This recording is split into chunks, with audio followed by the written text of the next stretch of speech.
Welcome to Mitchell Makes Cardboard. Today, I'm going to be showing you how I made this wrecker helmet. Let's get right into the video. Alright, here's the beginning of my dome. You can see all these strips, 2 main pieces going like this, 4 connecting into the middle, and then 8 small triangles that I will fill in after I start making the helmet. And what you're going to do now is glue these 2 pieces together, like this. And then you're going to go to front, glue it on right there. Alright, I just glued those pieces onto the front right there, and that's just going to sit right on there, and it has these curves on it. So this next part is going to develop the eyepieces, and glue these right on the inside right here. Alright, have that front piece glued on and just made a little ledge here so that it will go underneath that sort of bevel, and these are just going to push and glue right onto there on both sides. Make sure that you leave enough room so that you can still see out of it. Alright, there you go, those front pieces are now glued on. Okay, these pieces are glued on, and what you can do next is just take a piece and glue it underneath so that it matches up with this and this. Okay, I have these side pieces glued on now. So what you're gonna do now is draw these little shapes right here. And then you're just gonna take an X-Acto knife and cut along there. Alright, so this is what the look you're going for is. So now what you're gonna do, this part is optional, but as you can see, it's sort of flat on the front, and Wrecker has more of a round part to the front right there.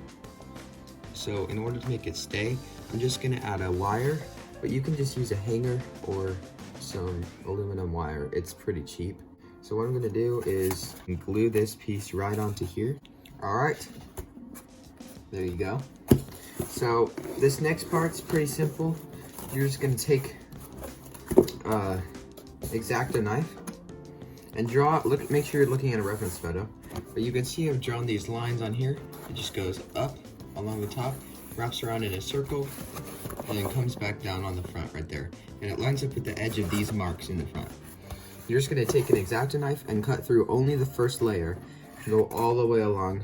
And then you can take a pencil or something similar to this and just start pushing in the sides of it so that it creates an inlet right there.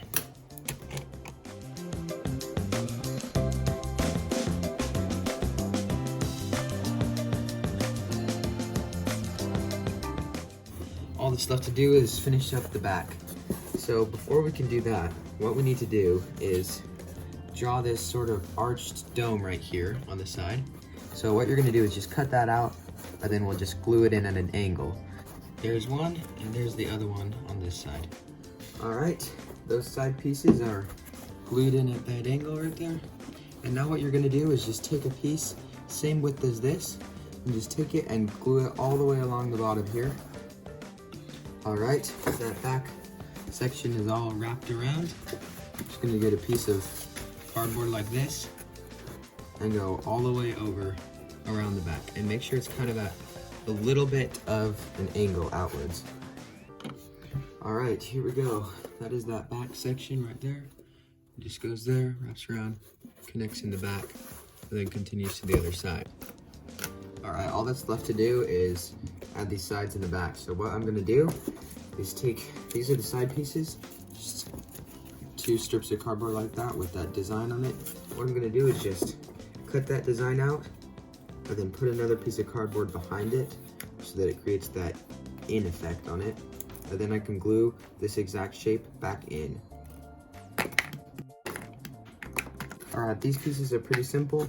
All you're gonna do is just line it up with this corner right here, glue that on, and then slowly and carefully push this underneath this ridge right here, and then glue it right there. And that way it'll look like that from the front. Alright, there they are. They're glued on, you can see both sides. And this will just glue on right here once the back plate is on. And there you go, Wrecker is all finished. Now it's time for the smoothing process. So in order to do this, I have epoxy resin and, of course, the classic spackling paste.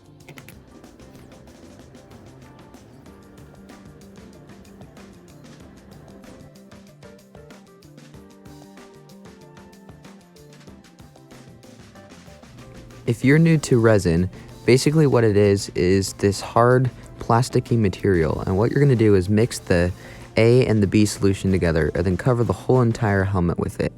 You're going to do 2 coats of that. And now, the long-awaited moment has arrived. The resin is officially done drying. So now, going on to the classic. First, you're going to want to take some rough sandpaper and rough up everywhere on this helmet with the resin so that the spackle will stick to it. I just took some 60 grit sandpaper and I'm going along the entire helmet, getting every groove that I can and roughing up all the surface so that the spackling paste will stick to it.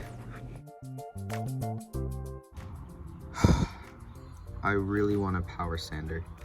If you're new to this, just take some spackle. It's flexible spackle, pretty cheap, and you can just take some on your finger and cover the entire helmet, filling all the gaps and cracks that you can. Next, I took some 220 grit sandpaper and sanded down the entire helmet until it was nice and smooth. Then I added a base coat of filler primer. Just sand down the filler primer until it's smooth enough to add spackle.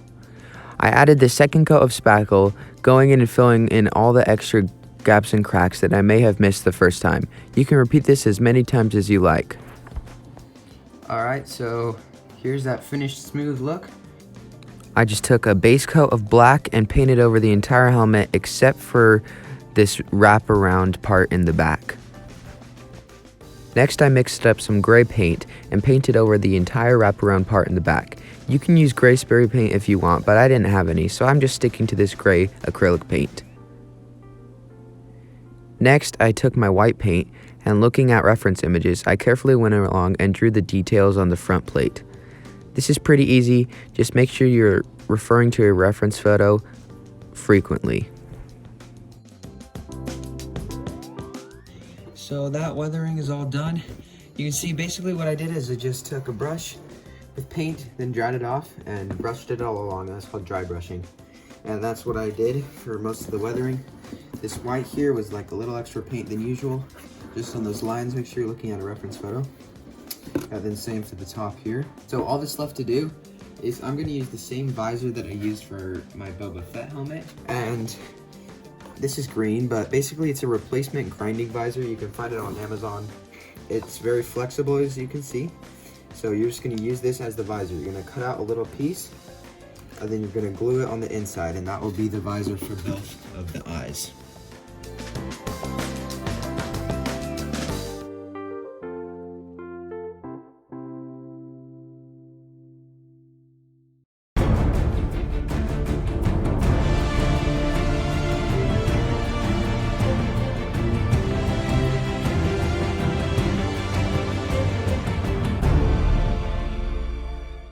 There you have it. Wrecker is completely finished, and there you go. I really hope you enjoyed this helmet. I certainly did, and I would really appreciate it if you liked and subscribed, because I know you think this is cool, and I know that you want to see more. You will subscribe and like this video. Wrecker will be sad if you don't like or subscribe. So do it. A lot of times during this build that I had difficulties, and I was very frustrated about it. But I encourage you, if that happens to you, don't worry, stick with it, and it should turn out great, no matter the outcome. Also, I'd really appreciate it if you could share this video. This took me a lot of time and effort. See you next time.